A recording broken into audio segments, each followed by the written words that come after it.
Nuestra Señora del Buen Suceso, Quito, Ecuador. El convento de la Inmaculada Concepción fue el primer convento de religiosas en la ciudad de Quito, Ecuador. La nobleza católica de la ciudad de Quito pidió al rey Felipe II este favor, para que las mujeres de la colonia pudieran disfrutar de los beneficios de la vida religiosa. 5 hermanas profesas de la orden fueron enviadas desde España, como madres fundadoras del nuevo convento. Estuvieron acompañados por una niña de 13 años de edad, Mariana de Jesús Torres, la sobrina de la Madre Superiora. Ella se convertiría en la más conocida de las madres fundadoras, pero permaneció casi desconocida fuera del Ecuador hasta el siglo XX. El convento se fundó oficialmente el 13 de enero de 1577. La joven aprendiz hizo un rápido avance en la vida espiritual y disfrutó de muchos favores del cielo. Ella también practicaba la penitencia severa y fue elegida por Dios para sufrir como alma víctima. Muchos de sus sufrimientos fueron ocasionadas por sus hermanas de religión, que eran poco estrictas, y que se rebelaban contra la forma austera de vida insistida por la beata Beatriz de Silva y las madres fundadoras españolas, y requerido por la santa regla de la comunidad. Finalmente, la Madre Mariana fue elegida para ser abadesa en lugar de su tía enferma, que murió poco después. Primera aparición de Nuestra Señora del Buen Suceso. Muy temprano en la mañana del 2 de febrero de 1594, la Madre Mariana estaba rezando en el coro alto del convento, suplicando fervientemente a Jesús y María por el alivio de las muchas pruebas severas del convento y la prevención de los muchos pecados. Durante su larga oración, oyó una voz dulce llamarla por su nombre. Mirando rápidamente, vio a la Santísima Virgen María con el niño Jesús en su brazo izquierdo. Cuando le preguntó quién era ella, Nuestra Señora respondió: yo soy María del Buen Suceso, la Reina del cielo y la tierra. Como su madre, llevo al niño Jesús aquí, en mi brazo izquierdo, de modo que juntos podamos frenar la mano de la justicia divina, que está siempre dispuesta a castigar a este infortunado y criminal mundo. En la diestra, llevo el báculo que ves, por el deseo de gobernar este convento como abadesa y madre. Satanás comenzará a tratar de destruir esta obra de Dios. Pero no tendrá éxito, porque soy la reina de las victorias y la madre del buen suceso, y es bajo esta invocación que deseo ser conocida en todo tiempo. La Santísima Virgen María coloca al niño Jesús en los brazos de la Madre Mariana, dándole un fuerte deseo de sufrir como alma víctima. Nuestra Señora pide que sea hecha una estatua. Nuestra Señora se apareció muchas veces más a la Madre Mariana. Durante la aparición del 16 de enero de 1599, Nuestra Señora mandó a la Madre Mariana fabricar una estatua que la representara a ella como se apareció a la religiosa. Luego le ordenó que midiera su altura con la cuerda de su hábito religioso. Nuestra Señora prometió: cuando las tribulaciones del espíritu y los sufrimientos del cuerpo les opriman y parezca que se ahogan en un mar sin fondo, miren a mi santa imagen, que será para ustedes una estrella de los náufragos. Que siempre estará ahí, dispuesta a escuchar sus lamentos y calmar su llanto. Dígales que siempre deben recurrir a su madre con fe y amor. Las advertencias sobre el siglo XX. Temprano en la mañana del 21 de enero de 1610, la Madre Mariana se vio favorecido por la aparición de los arcángeles San Miguel, San Gabriel y San Rafael. Entonces apareció la Virgen y relató muchas predicciones. Te hago saber que a partir del final del siglo XIX y poco después de mediados del siglo XX, en lo que hoy es la colonia y luego será la República del Ecuador, las pasiones estallarán y habrá una corrupción total de las costumbres morales, ya que Satanás reinará casi por completo por medio de las sectas masónicas. Ellos se centrarán principalmente en los niños con el fin de mantener la corrupción. Ay de los niños de esos tiempos. Va a ser difícil recibir el sacramento del bautismo, y también el de la confirmación. A menudo, durante esta época, los enemigos de Jesucristo, instigados por el diablo, robarán hostias consagradas de las iglesias, para que puedan profanar las especies eucarísticas. En cuanto al sacramento del matrimonio, va a ser atacado y profanado profundamente. El espíritu católico rápidamente decaerá, la preciosa luz de la fe poco a poco se extinguirá. Sumado a esto estarán los efectos de la educación laica, que serán una de las razones de la escasez de vocaciones sacerdotales y religiosas. El sacramento del orden, serán ridiculizado, oprimido y despreciado. El diablo tratará de perseguir a los ministros del Señor en todo lo posible, él hará el trabajo con cruel y sutil astucia, para desviarlos del espíritu de su vocación y corromper a muchos de ellos. Estos sacerdotes depravados, que escandalizarán al pueblo cristiano, traerán el odio de los malos católicos y de los enemigos de la Iglesia católica romana y la caída de todos los sacerdotes de la Iglesia apostólica. Además, en estos tiempos infelices, habrá un lujo desenfrenado, que atrapará al resto en el pecado y conquistará innumerables almas frívolas, que se perderán. La inocencia casi ya no se encontrará en los niños, ni la modestia en las mujeres. En este supremo momento de necesidad de la Iglesia, el que debe hablar se callará. Las apariciones se darán a conocer en el siglo XX. Temprano en la mañana del 2 de febrero de 1610, Nuestra Señora se apareció nuevamente a la Madre Mariana y repitió su demanda de tener una estatua. Luego añadió: dile al obispo que es mi voluntad y la voluntad de mi Hijo Santísimo que su nombre se oculte a toda costa, porque no es apropiado para cualquier persona en el momento presente conocer los detalles o el origen de cómo esta estatua vino a realizarse. Este conocimiento solo vendrá para el público en general en el siglo XX. En esa época la Iglesia se encontrará atacada por hordas terribles de la secta masónica, y esta pobre tierra ecuatoriana estará agonizando a causa de la corrupción de las costumbres, el lujo desenfrenado, la prensa impía, y la educación secular. Los vicios de la impureza, la blasfemia, y el sacrilegio dominarán en este depravado tiempo de desolación, y quien debe hablar estará en silencio. La estatua es terminada por los ángeles. El escultor de la estatua de Nuestra Señora del Buen Suceso es llamado para esta tarea por la misma Virgen. Sin embargo, el trabajo se previó que fuera completado por los ángeles. La Madre Mariana fue testigo de este prodigio temprano en la mañana del 16 de enero de 1611. Ella vio en una visión a la Santísima Trinidad, la Santísima Virgen María, los 9 coros de ángeles, y en particular a los arcángeles San Miguel, San Gabriel y San Rafael, junto con el seráfico San Francisco. Estos últimos 4 se acercaron a la estatua y acabaron la obra que el escultor había tenido la intención de terminar ese mismo día. Entonces vio a la Virgen entrar y animar la estatua. Todos estos hechos fueron atestiguados por la Madre Mariana al obispo, antes de que él solemnemente consagrara e instalara la estatua.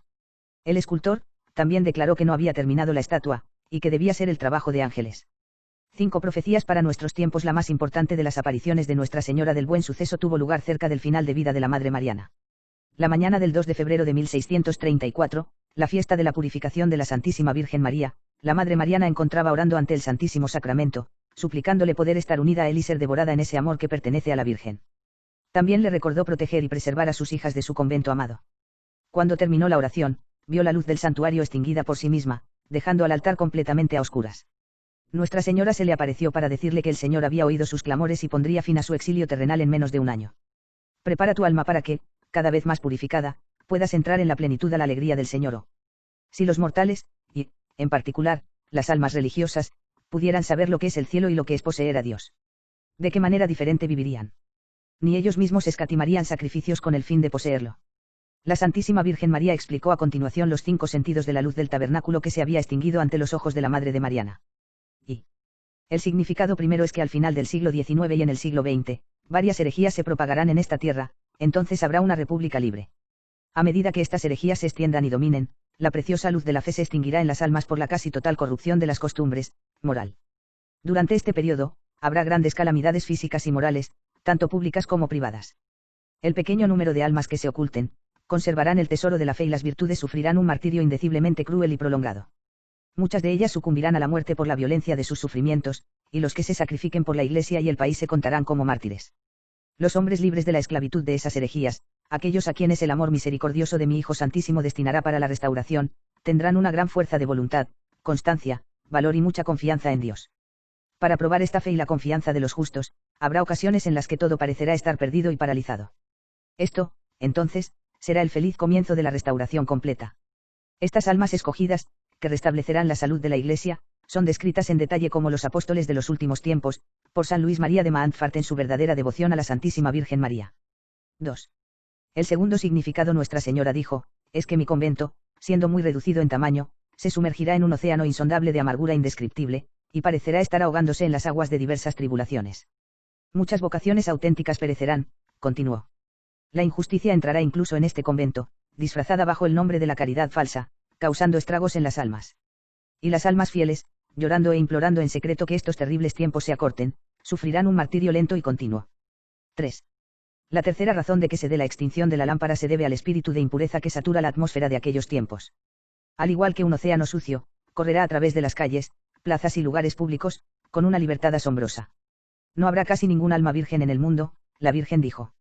La delicada flor de la virginidad se vería amenazada por la completa aniquilación. Sin embargo, prometió que siempre habría algunas almas buenas en los claustros donde puedan echar raíces, crecer y vivir como un escudo para desviar la ira divina. Sin virginidad, ella dijo, sería necesario que el fuego del cielo cayera sobre estas tierras para purificarlos. 4. La cuarta razón para que la lámpara se apague es que las sectas masónicas, después de haber infiltrado a todas las clases sociales, sutilmente introducirán su enseñanza en los ambientes domésticos con el fin de corromper a los niños, y el diablo se gloriará en el comedor con la exquisita delicadeza de los corazones de los niños. En estos tiempos desafortunados, Nuestra Señora predijo, el mal asaltará la inocencia infantil. De esta manera, las vocaciones al sacerdocio se perderán, lo que será una verdadera calamidad. Una vez más Nuestra Señora prometió que durante este tiempo todavía habría comunidades religiosas que sostengan a la Iglesia y sagrados ministros del altar almas ocultas y bellas, que trabajarán con valentía y celo desinteresado por la salvación de las almas. Contra ellos, advirtió, los impíos desencadenarán una guerra cruel, dejando caer sobre ellos vituperios, calumnias y vejaciones con el fin de impedir el cumplimiento de su ministerio. Pero, al igual que columnas firmes, se mantendrán firmes y lo enfrentarán todo con el espíritu de humildad y sacrificio con el que ellos están investidos, en virtud de los méritos infinitos de mi Santísimo Hijo, quien les amará en las fibras más íntimas de su corazón santísimo y tierno. Durante este tiempo, la Virgen predijo el clero secular estará muy lejos de su ideal, porque los sacerdotes se volverán descuidados en sus deberes sagrados. Perdiendo la brújula divina, apartarán del camino trazado por Dios para el ministerio sacerdotal y buscarán el bienestar y la riqueza, que se esforzarán por obtener indebidamente. La Iglesia sufrirá en esta ocasión la noche oscura de la falta de un prelado y padre que vele por ellos con amor paternal, dulzura, fortaleza, discernimiento y prudencia. Muchos perderán su espíritu, poniendo sus almas en gran peligro. Nuestra Señora continuó explicando la cuarta razón para la extinción de la luz del tabernáculo, por lo tanto, recen con insistencia sin cansarse y lloren con lágrimas amargas en el secreto de su corazón. Imploren a nuestro Padre Celestial, por el amor del corazón eucarístico de mi Hijo Santísimo y de su preciosa sangre derramada con tanta generosidad. Él podría tener piedad de sus ministros, poniendo fin a aquellos tiempos ominosos, y enviando a la Iglesia el prelado que restaure el espíritu de sus sacerdotes. Mi Hijo Santísimo y yo amaremos a este Hijo predilecto con un amor de predilección, y le haremos el regalo de una capacidad poco común, humildad de corazón, docilidad a la inspiración divina, fortaleza para defender los derechos de la Iglesia, y un corazón compasivo, para que, como otro Cristo, Él ayude a los grandes y pequeños, sin despreciar a las almas más desafortunadas que pidan por la luz y consejo en sus dudas y dificultades. En sus manos se colocarán la balanza del santuario, para que todo sea pesado con la debida medida, y Dios sea glorificado. Nuestra Señora continuó, la tibieza de todas las almas consagradas a Dios en el estado sacerdotal y religiosa retrasará la llegada de este prelado y padre. Esto, entonces, será la causa de la maldición del diablo que tomará de posesión de esta tierra, donde alcanzará sus victorias por medio de un extranjero y sin fe, tan numerosas que, como una nube negra, se oscurecerán los cielos puros de la entonces república consagrada al sagrado corazón de mi divino Hijo. Con esta gente, todos los vicios van a entrar, lo que atraerá a su vez todo tipo de castigo, tales como plagas, hambrunas, luchas internas y conflictos con otras naciones, y la apostasía, la causa de la perdición de tantas almas tan queridas por Jesucristo y por mí. Con el fin de disipar esta nube negra que impide a la Iglesia de disfrutar el día claro de la libertad, habrá una guerra formidable y espantosa, que verá el derramamiento de sangre de compatriotas y extranjeros, de sacerdotes, seglares y religiosos. Esta noche será la más horrible, ya que, humanamente hablando, el mal parecerá triunfar. Esta, pues, marcará la llegada de mi hora, cuando yo, de una manera maravillosa destronaré a los soberbios y maldeciré a Satanás, pisoteándolo bajo mis pies y atándolo en el abismo infernal. Así, la Iglesia y el país estarán finalmente libres de su cruel tiranía. V. La quinta razón de que la lámpara se haya extinguido es debido a la laxitud y la negligencia de aquellos que poseen una gran riqueza, que estarán con indiferencia y verán a la Iglesia siendo oprimida, la virtud siendo perseguida, y el triunfo del diablo, sin emplear sus riquezas piadosamente para la destrucción de este mal y la restauración de la fe. Y también es debido a la indiferencia de la gente al permitir que el nombre de Dios se extinga progresivamente y la adhesión al espíritu del mal, entregándose libremente a los vicios y las pasiones. ¡Ay! Mi hija predilecta. Si se te hubiera dado para vivir en esa época tenebrosa, morirías de pena al ver todo lo que les he revelado a vosotros, que tendrá lugar. Pero mi Hijo Santísimo y yo tenemos un amor tan grande por esta tierra, nuestra herencia, que deseamos, incluso ahora la aplicación de tus sacrificios y oraciones para acortar la duración de tal terrible catástrofe. Abrumada por la magnitud de los males que veía y las incontables almas que serían condenados en estos tiempos, la Madre Mariana cayó inconsciente. Allí, las hermanas la encontraron como si estuviera muerta, aplicándole golpes en su corazón. Todos los esfuerzos del médico para devolverle la conciencia fueron inútiles. De hecho, dijo, humanamente hablando, su vida debe haber terminado por el shock que había recibido. Las hermanas la rodearon, suplicando al cielo para que les dejara su gran tesoro, la última de las madres fundadoras, el pilar de la observancia, la columna de la casa. 2 días más tarde, la Madre Mariana abrió los ojos, animó a sus hermanas a continuar siguiendo la regla, y las consoló diciendo que ella se quedaría con ellos por un poco más de tiempo. Última aparición de Nuestra Señora del Buen Suceso en los últimos 10 meses de su vida, nunca la Madre Mariana recuperó el vigor de su salud y se vio obligada a menudo a guardar cama. En la enfermedad, así como en salud, ella edificó la comunidad con su ejemplo. En medio de sus dolores intensos, siempre mantuvo una sonrisa en sus labios, una admirable serenidad y un espíritu imperturbable, propio de un alma cuya vida se había desarrollado a la sombra de la cruz. Tarde en la noche del 8 de diciembre de 1634, la fiesta de la Inmaculada Concepción, Nuestra Señora se le apareció por última vez a la Madre Mariana. Ella estuvo acompañada de nuevo por los arcángeles San Miguel, San Gabriel y San Rafael. Después de muchas revelaciones de Nuestra Señora concluyó, en el siglo XX, esta devoción, a Nuestra Señora del Buen Suceso, hará prodigios en lo espiritual, así como en la esfera temporal, porque es la voluntad de Dios reservar esta advocación y el conocimiento de tu vida para ese siglo, cuando la corrupción de las costumbres será casi general y la preciosa luz de la fe casi se haya extinguido. La Madre Mariana de Jesús Torres murió de una muerte santa a las 3 de la tarde el 16 de enero de 1635, tal como lo había predicho. Una y otra vez durante los últimos 400 años, las profecías de Nuestra Señora del Buen Suceso se han cumplido. Los siglos XIX y XX demostraron que la exactitud de las profecías fue sorprendente. Es evidente que el significado del mensaje de Nuestra Señora, y la devoción a Nuestra Señora del Buen Suceso, ahora es aún más importante en el siglo XXI. Como vemos, el mundo está sumido en el error, la herejía y la sensualidad, por no hablar de los vicios de todo tipo. El llamado de Nuestra Señora a la oración, la reparación y la penitencia se vuelve aún más urgente. Como no podemos oír la súplica de Nuestra Señora y esforzarnos todos los días para consolar su corazón tierno e inmaculado y el sagrado corazón de su divino Hijo. www.moimunamblog.files.wordpress.com